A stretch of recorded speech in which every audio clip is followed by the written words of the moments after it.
Hi there, this is Attorney Kelly Hunt with today's informational video. This video is one of two in which we talk about how to plan for and care for your pets if something happens to you either during your life or what happens after you're gone. As you can see here, I've got my two Weimaraners, Callie and Evie, who are making their video debut. And these lovely babies, who I call my ladies, are the ones that I have to worry about and take care of either while I'm here or when I'm gone. Now, a lot of people will tell me that they have family or friends who know that they have pets and who'd be willing to take care of their pets if something happens to them. But as I've said in other videos, you really need to keep in mind that in that instance that something happens to you, the main priority for your family is not going to be your pets. The main priority for your family is going to be making sure that you are taken care of. So if you have pets who are there, they may actually be the last ones that people are thinking about to take care of. For instance, I do live with a partner, and if something happened to me, let's say I'm in the hospital or I was in an accident, my partner's priority is going to be on me, not necessarily making sure that the girls are taken care of. My partner doesn't want to have to go home and walk them and feed them and make sure that they're taken care of. So for my situation, I have a vet already set up. People know who my vet is. I've also got doggy daycare and boarding set up. So if my partner needs to take and drop the girls off at doggy daycare to make sure they're taken care of, even for a week, maybe 2 weeks, the doggy daycare would be able to do it. What's nice about this as well is it's a place that we actively take our pets to. So they are aware of our pets are very comfortable there. It's not going to scare them or bother them to go there. If you have a pet who's never been in boarding, or who's not used to being in boarding, or is not used to being at a vet, this can cause an incredible amount of stress on the pet. It can also cause an incredible amount of stress on the individual who's going through the problem or the life event or the illness or injury, because they're going to be sitting there worrying about their pet, not necessarily about themselves. Again, the family's priority is going to be the individual. The individual may be sitting there worrying about the pet. So having your pet taken care of in this regard is definitely going to be something that will give everybody peace of mind. Another thing to think about when you're looking at caring for pets is what kind of pet you have. You can see that I have larger dogs. It is much harder to find people to care for larger pets than smaller pets, say a smaller dog or a cat or a bird or something along those lines. But even then you have to account for allergies, people's living arrangements, whether they will be able to take care of a high energy dog like I do. And this is why I've got alternate plans in place to be able to take care of them if something happens to me. I recently have had a couple of situations where I think definitely show why it's really important to have some kind of plan for your pet. One situation, which happened to me personally, was that I had an elderly neighbor who I didn't know very well. She was kind of recluse. I didn't see her very often. I didn't know much about her. One day, I had a knock at my door, and it was an individual from a local hospital.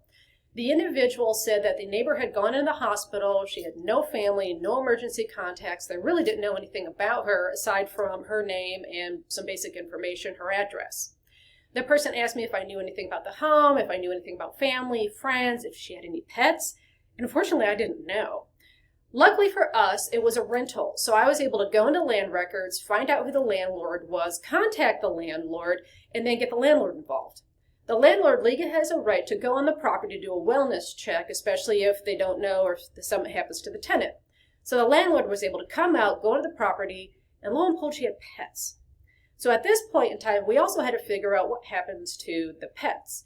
And I believe that the pets went into a local shelter who then took care of them and I believe adopted them out. If we did have a situation where there wasn't a landlord and this woman was the owner of the home or we can track down the landlord, I do not recommend anybody, family, friends, or otherwise, trying to get into the home to make sure that the home is taken care of or if there's pets. This could be construed as breaking and entering. It's unlawful. A neighbor may call the police on you. Don't do it. In this circumstance, I highly recommend that you call the police, you explain what's happening, and you have the police come out and assist you with a wellness check to make sure that everything is taken care of.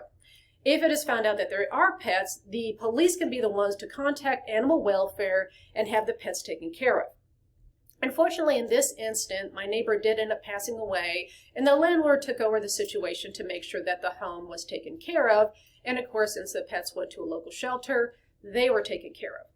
Now, in this circumstance, what really had happened was that nobody knew anything about this woman.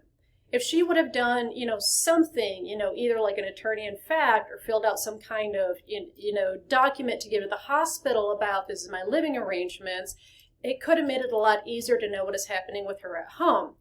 Also, and it may sound a little rudimentary, when I was growing up, we had these little stickers that we put on the window from the fire department. And these little stickers said, hey, fire department, if something happens, if my house is on fire, not only am I in the house, but I have these pets in my house. So that they would know to come in and possibly make sure that my pets were okay.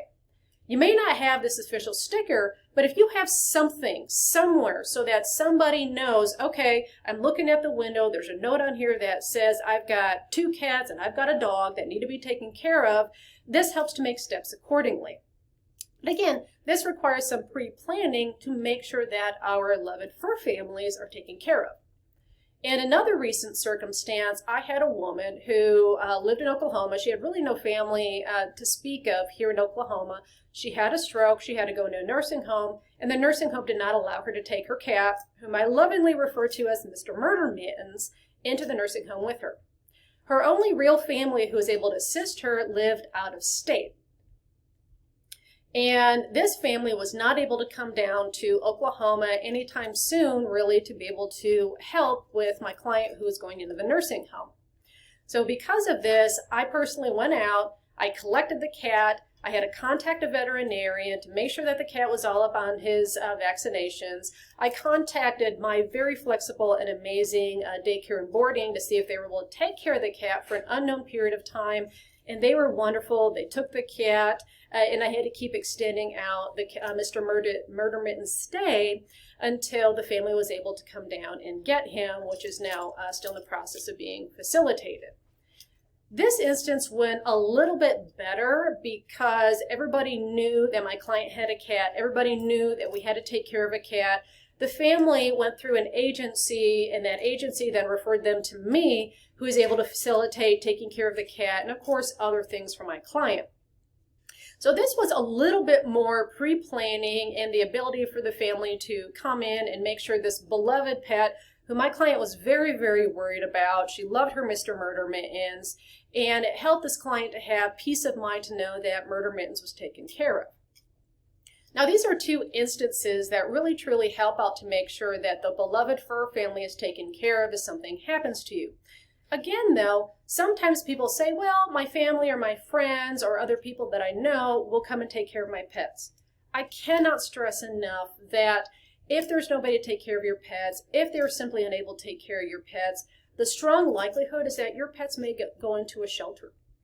So what you may also want to do is start doing some research or assist your family in doing some research into maybe local rescues who could take the pet if you aren't able to do so.